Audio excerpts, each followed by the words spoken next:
আজকের এই ভিডিওতে আমরা এমএস ওয়ার্ডের একদম শেষ করেই ছাড়ব। আজকের যে টপিকটা নিয়ে আলোচনা করব সেটা হচ্ছে আমাদের ভিউ মেনু। এই যে এমএস ওয়ার্ডের ভিউ মেনু, এই জিনিসটা নিয়ে আজকে একদম খুঁটিনাটি আলোচনা করব। তার মধ্যে উল্লেখযোগ্য কিছু কাজ যেগুলো হচ্ছে আপনাকে করতেই হবে বা জানতেই হবে, সেগুলো নিয়েই আমি কথা বলবো। একটা হচ্ছে ভিউ সাব মেনু, দেন শো, তারপরে জুম, দেন হচ্ছে উইন্ডো, এরপরে ম্যাক্রোস, যেটার সাহায্যে আমরা হচ্ছে কিবোর্ড শর্টকাট তৈরি করতে পারবো। তো চলুন শুরু করা যাক। প্রথমে আমরা ভিউ মেনুতে আসার পরে আমরা প্রথম যেই সাব মেনুটা দেখবো সেটা হচ্ছে আমাদের এই যে ভিউ সাব মেনু। এখানে যদি বাম পাশে যদি খেয়াল করেন, এখানে ভিউ সাব মেনু আছে। এর মধ্যে কিছু জিনিস আমরা শিখবো, মানে রিড মোড, এরপর আছে প্রিন্ট লেআউট, তারপরে ওয়েব লেআউট, আউটলাইন, ড্রাফট। এই জিনিসগুলো আসলে কেন আমরা ব্যবহার করব সেগুলো শিখব। তো রিড মোডের কাজ হচ্ছে একটা ডকুমেন্ট লেখার পরে আপনি চাচ্ছেন আপনি জাস্ট পড়বেন, এখানে কোনো এডিট করবেন না বা অন্য কিছু করবেন না। সেক্ষেত্রে কি করবেন, এই যে রিড মোডে একটা ক্লিক দিবেন। ক্লিক দিলে এটা রিড মোডে ওপেন হবে, দেন আপনি চাইলে নেভিগেট করতে করতে পড়ে নিতে পারেন। এই হচ্ছে রিড মোডের কাজ। রিড মানে হচ্ছে পড়া, সবাই জানি। এখন এখান থেকে আপনাকে বেরোতে হবে। বেরোয়ার জন্য আমরা ভিউ থেকে এখান থেকে এসে এডিট ডকুমেন্ট, ঠিক আছে, বাম পাশে একদম কর্নারে যদি খেয়াল করেন ভিউ নামক একটা ট্যাব আছে, সেখানে ক্লিক দিয়ে দেন এখান থেকে এডিট ডকুমেন্টে ক্লিক দিবেন, অথবা আপনি কিবোর্ড থেকে এসকেপ বাটনে ক্লিক দিবেন, তাহলে চলে আসবে। এরপরে যে জিনিসটা আমাদের জানা দরকার সেটা হচ্ছে লেআউট। এই যে প্রিন্ট লেআউট, এই প্রিন্ট লেআউট মানে হচ্ছে আমাদের এই এমএস ওয়ার্ডের ডিফল্টভাবে এই পেজ আকারে, এক একটা পেজ আকারে যেই ভিউটা আমরা পাই, হ্যাঁ, এটাই হচ্ছে আমাদের প্রিন্ট লেআউট।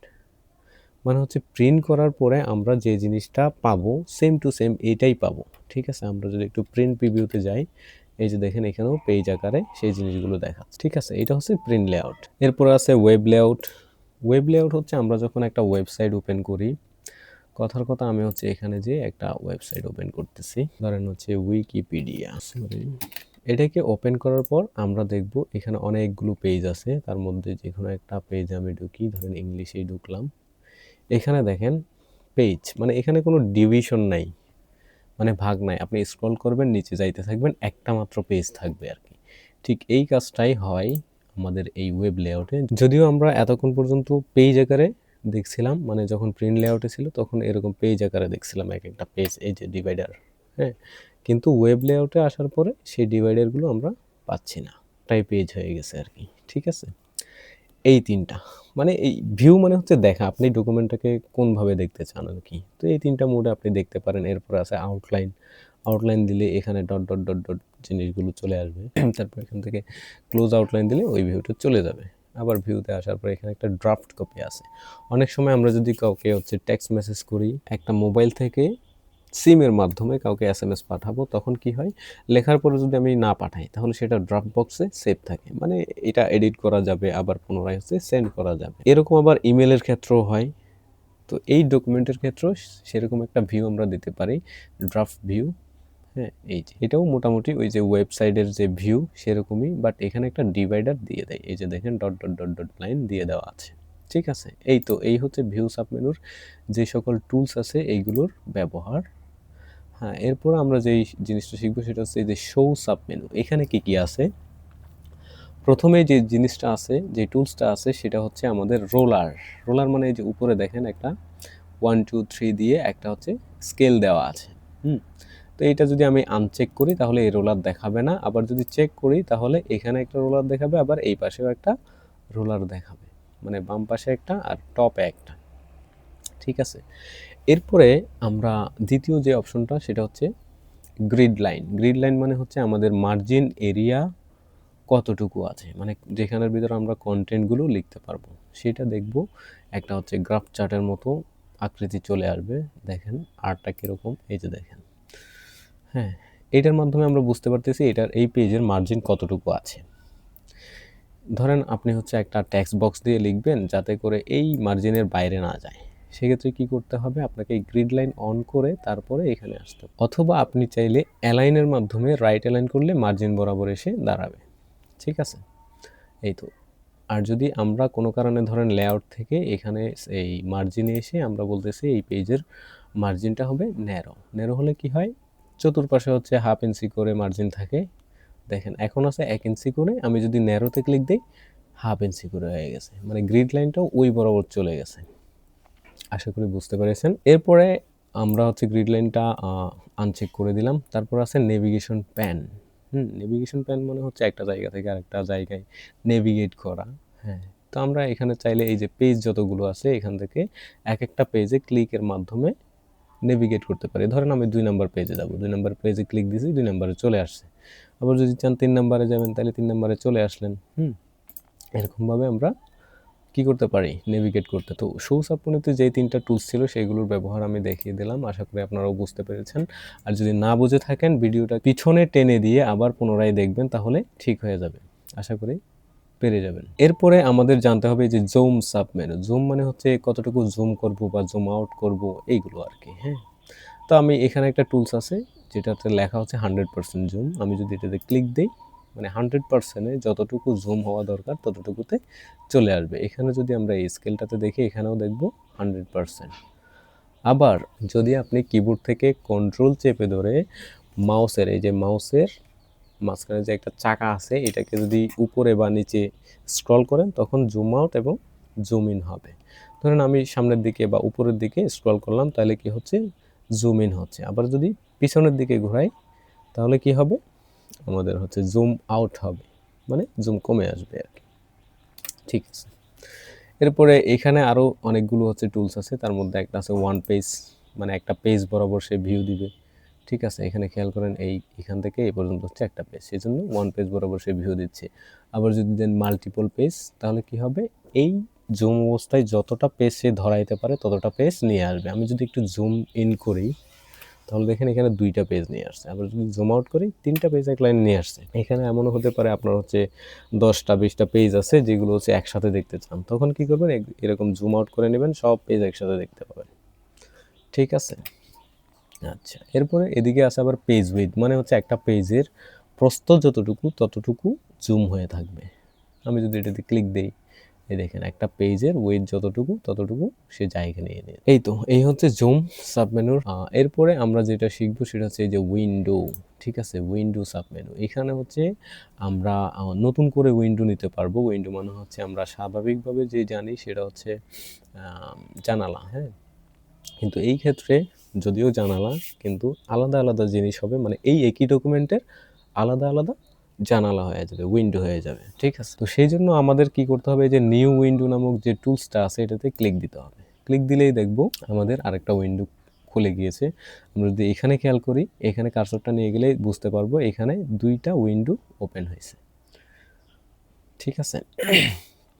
এরপরে যদি আপনি চান যে এইটাকে একটু পজিশন করবেন, 2টা পাশাপাশি রাখবেন, তাহলে এইভাবে রাখতে পারেন।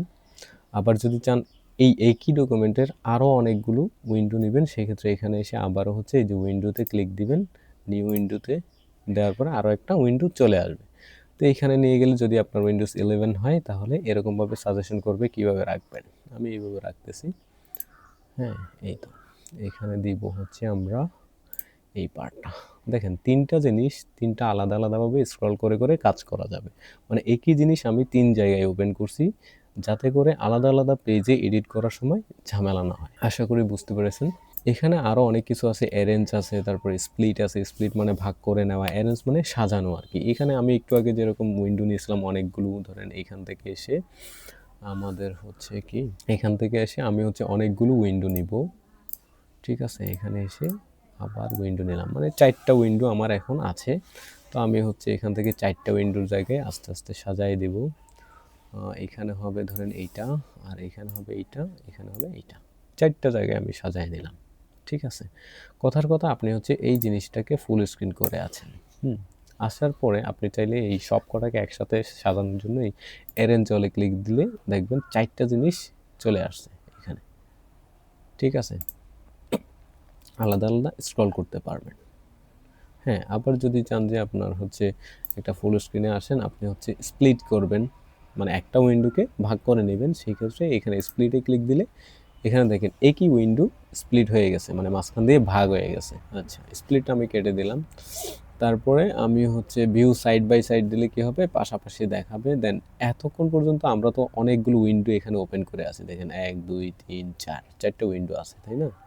এখন এখানে কোনো একটা উইন্ডোতে থাকা অবস্থায় আপনি যদি সুইচ করতে চান 1 নাম্বার 2 নাম্বার 3 নাম্বার উইন্ডোতে, তখন কী করবেন, এই যে সুইচ নামক যে টুলস আছে এখানে আসলেই দেখবেন যতটা উইন্ডো খোলা আছে ততটুকু এখানে দেখাবে। এখান থেকে চাইলে আপনি নেভিগেট করতে পারেন। ধরেন আমি হচ্ছে পার্ট 11-এর 3 নাম্বার যে উইন্ডো আছে এটাতে যাব, তাইলে এখানে ক্লিক দিব, তাহলে দেখেন 3 নাম্বার উইন্ডোতে চলে আসছে। এখানে দেখেন 3 নাম্বার লেখা। আবার এখানে থাকা অবস্থায় আপনি চাচ্ছেন যে আরেকটা উইন্ডোতে সুইচ করবেন, যেমন হচ্ছে 2 নাম্বারে, তাহলে 2 নাম্বারে ক্লিক দিবেন, এই যে 2 নাম্বার চলে আসলো, এখানে আসছে, এখানে দেখেন 2 নাম্বার লেখা। হ্যাঁ, এগুলো যদি না বুঝেন তাহলে ভিডিওটা বারবার দেখবেন, টেনে টেনে মানে পিছনের দিকে টানবেন, আবার রিপ্লে করবেন, এভাবে করে দেখবেন, তাহলে আস্তে আস্তে বুঝে যাবেন। ঠিক আছে, এখানে সুইচে আসবেন, আমি চাচ্ছি পার্ট 1-এর 1 নম্বর উইন্ডোতে যাব, সেজন্য 1-এ ক্লিক দিলাম, দিলেই দেখবেন 1 নম্বর উইন্ডোতে চলে আসছে। এই যে এতক্ষণ পর্যন্ত জিনিসগুলো আমি দেখালাম, এইগুলো হচ্ছে আপনারা ভিডিও পজ করে সুন্দর করে প্র্যাকটিস করে নেবেন, তা না হলে পরবর্তী যে জিনিসটা দেখাবো এইটা হচ্ছে আপনার মাথায় ঢুকবে না। তো পরবর্তী জিনিসটা হচ্ছে আমাদের ম্যাক্রোস। ম্যাক্রোস মানে হচ্ছে একটা শর্টকাট তৈরি করে রাখা। ধরেন প্রতিদিন একটা বড় ধরনের কাজ আপনাকে করতে হয়, কথার কথা একটা অ্যাপ্লিকেশন আপনাকে লিখতে হয়। সেই জন্য আপনি কি করলেন, এই আপনার কম্পিউটারে এসে একটা শর্টকাট করে নিলেন যে আমি যদি এই শর্টকাটটা দেই তাহলে অ্যাপ্লিকেশন পুরা ফরম্যাটটা চলে আসবে। ঠিক আছে, তো সেটা আমরা কীভাবে করতে পারি, ধরেন এরকম একটা অ্যাপ্লিকেশন আপনাকে লিখতে হয়, প্রতিদিন একই কাজ করতে হয়। আপনি একটা হচ্ছে কোম্পানিতে জব করেন যেখানে এই দরখাস্ত বা অ্যাপ্লিকেশন রিলেটেড কাজগুলো বেশি হয়। তো সেই জন্য আপনি করলেন কি, এই জিনিসটাকে মানে এই অ্যাপ্লিকেশনটাকে একটা শর্টকাটের মাধ্যমে সেভ করে রাখলেন। ঠিক আছে, তো এই জিনিসটা আমরা আসলে কীভাবে করবো একটু দেখি স্টেপ বাই স্টেপ। তো সেটার জন্য আমি একটা নতুন পেজ নিলাম, যেহেতু হচ্ছে এখানে আমরা ওই ডকুমেন্টটা বা অ্যাপ্লিকেশনটা লিখবো, এই অ্যাপ্লিকেশনটা ওখানে লিখবো রেকর্ড করার সময়, আদারওয়াইজ এটা তো সেভ হবে না। আচ্ছা, এখন এই শর্টকাটটা তৈরি করার জন্য আমরা একটা নতুন পেজ নিলাম, নেওয়ার পরে আমরা যাব এই ভিউ মেনু থেকে এই যে ম্যাক্রোস, এখানে আসার পরে ভিউ ম্যাক্রোসে গেলে কি হবে, আমাদের যতগুলো ম্যাক্রো তৈরি করা আছে সেগুলো দেখতে পাবো। আবার নতুন করে যখন আপনি শর্টকাট তৈরি করতে যাবেন তখন কি করবেন, এখান থেকে এসে এই যে ম্যাক্রোস থেকে এসে রেকর্ড ম্যাক্রোতে ক্লিক দিবেন। ঠিক আছে, এখানে ক্লিক দেওয়ার পর এখানে ম্যাক্রোর নেমটা যাবে, আমি দিলাম হচ্ছে ধরেন অ্যাপ্লিকেশন। হ্যাঁ, অ্যাপ্লিকেশন দেওয়ার পরে এখান থেকে হচ্ছে আমরা এই যে কিবোর্ডে ক্লিক দিব, দেওয়ার পরে এখানে দেখব প্রেস নিউ শর্টকাট কি, কথার কথা আমি হচ্ছে কন্ট্রোল শিফট দিলাম হচ্ছে এ, এখানে দেখেন কন্ট্রোল শিফট এ আসছে।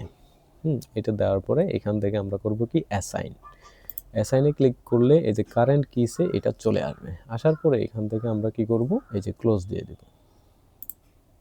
ক্লোজ দিলেই দেখবো এই যে মাউসের যে পয়েন্টার আছে এখানে একটা রেকর্ডের মতো আইকন চলে আসছে। এখন আমরা এখানে যা যা লিখব, ঠিক আছে, ধরেন হচ্ছে প্রথমে আছে ডেট, হ্যাঁ, এইভাবে করে যা যা লিখব সব কিছুই রেকর্ড হতে থাকবে। যখন আপনার এরকম পুরো অ্যাপ্লিকেশনটা লেখা শেষ হয়ে যাবে তখন কি করবেন, এখানে ম্যাক্রোসে আসবেন, আসার পরে এখানে স্টপ রেকর্ডিংয়ে ক্লিক দিবেন। রেকর্ডিংয়ে ক্লিক দিলেই স্টপ রেকর্ডিংয়ে ক্লিক দিলে আপনার জিনিসটা সেভ হয়ে যাবে ম্যাক্রোটা। দেন হচ্ছে আপনি একটা টেস্ট নেবেন যে আসলে কাজ করছে কিনা। আমি একটা নতুন পেজ নিই, এখানে এসে আমরা সেই শর্টকাটটা দিয়ে চেক করব, যেটা হচ্ছে আমরা ওই ম্যাক্রোটা রেকর্ড করার সময় দিয়েছিলাম, কন্ট্রোল শিফট এ।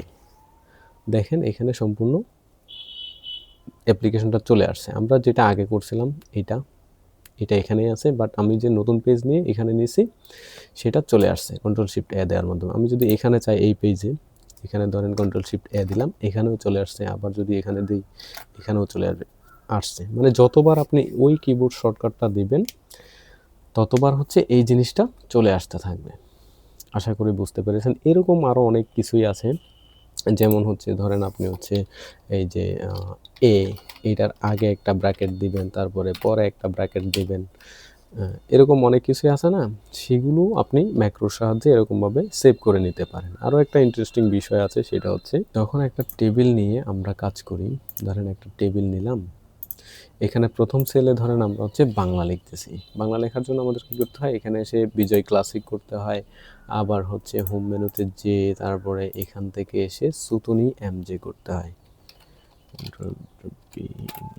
দেন এখানে কি করব, সুতুনি এমজে। এরকমভাবে আমাদের হচ্ছে অনেক কাজ করতে হয়। করার পরে আমরা ধরেন এখানে লিখলাম আর কি, হ্যাঁ, বাংলা লিখলাম। এখন যখন এই সেলে আসলাম, এখানে খেয়াল করেন কি হয়ে গেছে, সুতুনিয়াম যে নাই কিন্তু। তো এরকম যখন হচ্ছে আপনার একটু একটু পরে হচ্ছে ইংলিশ, একটু পরে বাংলা, এরকম ইংলিশ বাংলা যখন মিশ্রণ করে লিখতে হবে, তখন আপনার জন্য সবচেয়ে সুবিধাজনক কাজ হয় ম্যাক্রো করে রাখা শর্টকাটগুলোকে, ঠিক আছে? সেটার জন্য ওই যে আমরা ভিউ মেনুতে যাব, ভিউ মেনুতে যাওয়ার পরে আমাদের একটা বা দুইটা ম্যাক্রো রেকর্ড করে রাখতে হবে, একটা বাংলার জন্য আর একটা ইংলিশের জন্য। এখানে আসবেন, আসার পরে রেকর্ড ম্যাক্রোতে ক্লিক দিবেন, দেন কিবোর্ড শর্টকাট অ্যাসাইন করবেন। তারপরে আপনারা যেই কাজটা করবেন সেটা রেকর্ড হয়ে যাবে। তারপর যদি ওই শর্টকাটটা অ্যাপ্লাই করেন, তখন ওই কাজটা একদম প্রপারলি হয়ে যাবে। যদি সেটা না পারেন, তাহলে আমার হচ্ছে এই ভিডিওটাই পজ করে অথবা ব্যাকে টেনে নিয়ে, মানে পিছনে যে একটু দেখে নেবেন, আমি যে অ্যাপ্লিকেশনের জন্য ম্যাক্রোটা করেছি ওইটা দেখে নেবেন, মানে এই ভিডিওতেই আছে, একটু আগে যাবেন, তাহলেই হচ্ছে আপনি পেয়ে যাবেন। বারবার দেখবেন, তাহলে বুঝে যাবেন যে কীভাবে কী করতে হবে। যদি আমরা এরকম অনেকগুলো ম্যাক্রো একই ভিডিওতে করতে যাই, তাহলে ভিডিওটা অনেক লং হয়ে যাবে, যার কারণে আমি করলাম না। আপনারা ট্রাই করবেন, আশা করি হয়ে যাবে। তো আজকের ভিডিও এই পর্যন্তই। এখানেই এই ভিডিওর মাধ্যমে আমাদের এমএস ওয়ার্ডের টিউটোরিয়াল শেষ। আগামীতে আমরা নতুন টপিক নিয়ে কথা হবে। সে পর্যন্ত ভালো থাকবেন, আর এই চ্যানেলটা সাবস্ক্রাইব না করে থাকলে অবশ্যই সাবস্ক্রাইব করে নেবেন।